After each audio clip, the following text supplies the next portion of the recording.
Central கவர்மெண்ட்ஸ்ல postal employees இருப்பாங்க. So அவங்க சார்பா FNPO அதாவது federation of national postal organisations 8th pay commission கிட்ட ஒரு டிமாண்ட் வந்து சப்மிட் பண்ணியிருக்காங்க. அது என்ன டிமாண்ட் அப்படின்னா, போஸ்ட்மேன் பேசிக் சேலரி வந்து இப்போ 25,500 இருக்கு. ஸோ அதை வந்து 1,12,000 வந்து இன்க்ரீஸ் பண்ணணும் அப்படின்ற டிமாண்டும், அதே மாதிரி என்ட்ரி லெவல் சேலரி இப்போ 18,000ல இருந்து 69,000 வந்து போகணும், இன்க்ரீஸ் பண்ணணும் அப்படின்ற மாதிரியும், ஃபிட்மென்ட் ஃபேக்டர் எங்களுக்கு 2.57ல இருந்து 3.83 வரையும் இன்க்ரீஸ் பண்ணணும் அப்படின்ற மாதிரி வந்து டிமாண்ட்லாம் வச்சிருக்காங்க. ஸோ இது கேட்டவுடனே எல்லாருக்குமே வந்து ஷாக்காக தான் இருந்துச்சு அப்படின்னே சொல்லலாம். ஏன்னா சேலரி டபுள் கூட இல்லை, ஆல்மோஸ்ட் வந்து 4x அப்படின்னே சொல்லலாம். ஆனால் என்னதான் இருந்தாலும் இது வந்து ஒரு ப்ரப்போசல் தான், அதாவது ஃபைனல் டிசிஷன் வந்து இருக்காது. இது ஒரு டிமாண்ட் மட்டும்தான் சொல்றாங்க. எம்ப்ளாயீஸ் வந்து யூனியன் கேட்ட ஒரு ரெக்யூஸ்டு தான். ஸோ நீங்க ஆஃபீஸ்ல பாஸ் கிட்ட வந்து எந்த மாதிரி ஏதாவது இன்க்ரிமெண்ட் வேணும் அப்படின்னு கேட்டீங்கன்னா, ஸோ உங்களுக்கு வந்து அந்த பாஸ் வந்து ஒத்துக்கிட்டா தானே வந்து சேலரி கிடைக்கும். ஸோ அந்த மாதிரி தான் வந்து இந்த ஒரு ப்ரப்போசலும் இருக்கு அப்படின்னு சொல்றாங்க. ஸோ வந்து FNPO வந்து கேட்டிருக்காங்க, கவர்மெண்ட் ஆனால் இன்னும் டிசைட் பண்ணல. ஆனால் மீடியால எல்லாருக்கும் என்ன போட்டாங்க அப்படின்னா, இப்போ ஒரு ட்ரெண்டிங் இஷ்யூவா போயிட்டு இருக்கு. போஸ்ட்மேன் சேலரி வந்து இனிமே 1,12,000 ஆக போகுது, 69,000 ஆக போகுது அப்படின்னு சொல்றாங்க.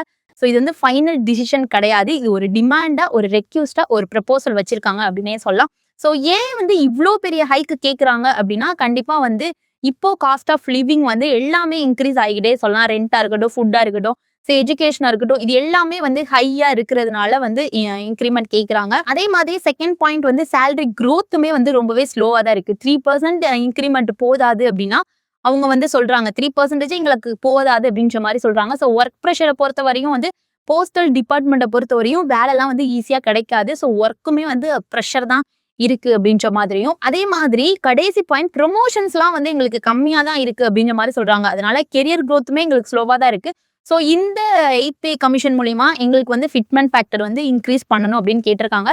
ஸோ இதனால தான் வந்து ஆனுவல் இன்க்ரிமெண்ட் வந்து 6% ஆக்கணும். அதே மாதிரி மினிமம் 5 ப்ரமோஷனாவது இருக்கணும். அதே மாதிரி HRA வந்து 40%க்கும் வரைக்கும் வந்து இன்க்ரீஸ் பண்ணணும் அப்படின்னு சொல்லியிருக்காங்க. அதாவது சர்வை பண்றது மட்டும் இல்லாம கொஞ்சம் டீசன்ட் லைஃப் வாழணும் அப்படின்றதுக்காக அவங்க வந்து ப்ரப்போசல் வச்சிருக்காங்க. ஸோ இதுக்கப்புறம் வந்து 8th பே கமிஷன் என்ன மாதிரி பண்ணும், அதாவது ப்ராசஸ் எப்படி இருக்கும் அப்படின்னா, நார்மலா 8th பே கமிஷன்னா என்னன்னு தெரியும். இது வந்து ஒரு கவர்மெண்ட் கமிட்டி, அதாவது சென்ட்ரல் கவர்மெண்ட் எம்ப்ளாயிஸோடைய சேலரிய டிசைட் பண்ற ஒரு கமிட்டின்னு சொல்லலாம். ஸோ வந்து இதோட ப்ராசஸ் என்ன அப்படின்னா, ஃபர்ஸ்ட் வந்து எம்ப்ளாயிஸ் யூனியன்ஸ் டிமாண்ட்ஸை வந்து சப்மிட் பண்ணுவாங்க அந்த கமிட்டி கிட்ட. அதுக்கப்புறம் கவர்மெண்ட் அதை அனலைஸ் பண்ணுவாங்க.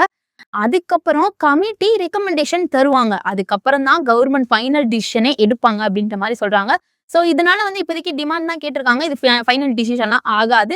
So political plus economic factor ரெண்டுமே வந்து இம்பாக்ட் இருக்கும் அப்படின்ற மாதிரி சொல்லியிருக்காங்க. ஸோ டிமாண்ட் கேட்ட உடனே வந்து எல்லாமே அக்செப்ட் ஆகாது அப்படின்னு சொல்றாங்க. இது ஜஸ்ட் ப்ரப்போசல் தான். ஸோ இன்னும் ஃபைனல் டிசிஷன் கிடையாது அப்படின்ற மாதிரி சொல்லியிருக்காங்க.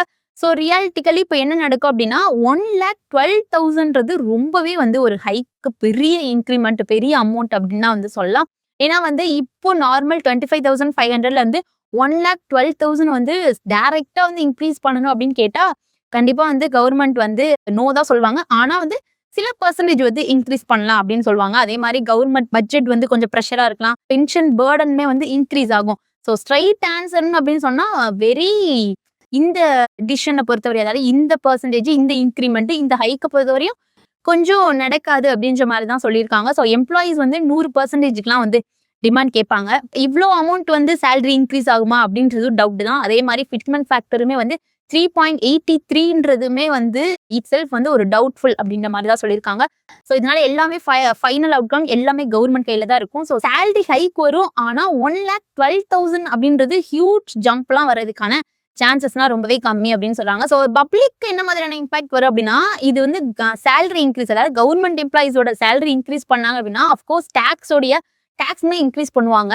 டாக்ஸ் வந்து கவர்மெண்ட் எம்ப்ளாயிஸ்க்கு மட்டும் கிடையாது, நார்மல் டாக்ஸ் பே பண்ற பீப்புள்ஸ்க்குமே வந்து அது ஒரு ஸ்ட்ரகிள் அப்படின்னே சொல்லலாம். ஸோ இதனால டாக்ஸ் ப்ரெஷர் வந்து இன்க்ரீஸ் ஆகும் அப்படின்னு சொல்லியிருக்காங்க. ஸோ இதனால வந்து இப்போ ஃபைனலா இந்த போஸ்டல் எம்ப்ளாயிஸ் வந்து டிமாண்ட் கொடுத்துருக்காங்க. அது எந்த அளவுக்கு வந்து அக்செப்டபிள் ஆகும் அப்படின்றது ஃபைனலா கவர்மெண்ட் எடுக்க வேண்டிய டிசிஷன் தான். ஸோ இவங்க கேட்டுட்டு இருக்க அந்த 1,12,000ன்றது ஒரு சரியான டிசிஷனா? அதே மாதிரி அவ்ளோ ஹைக் வருமா? அவ்ளோ ஹைக்க வந்து கவர்ன்மெண்ட் வந்து அக்செப்ட் பண்ணுவாங்களா? அதே மாதிரி ஃபிட்மென்ட் ஃபேக்டர் 3.83 வரையும் டிமாண்ட் வச்சிருக்காங்க. அது எந்த அளவு அக்செப்ட் ஆகும்?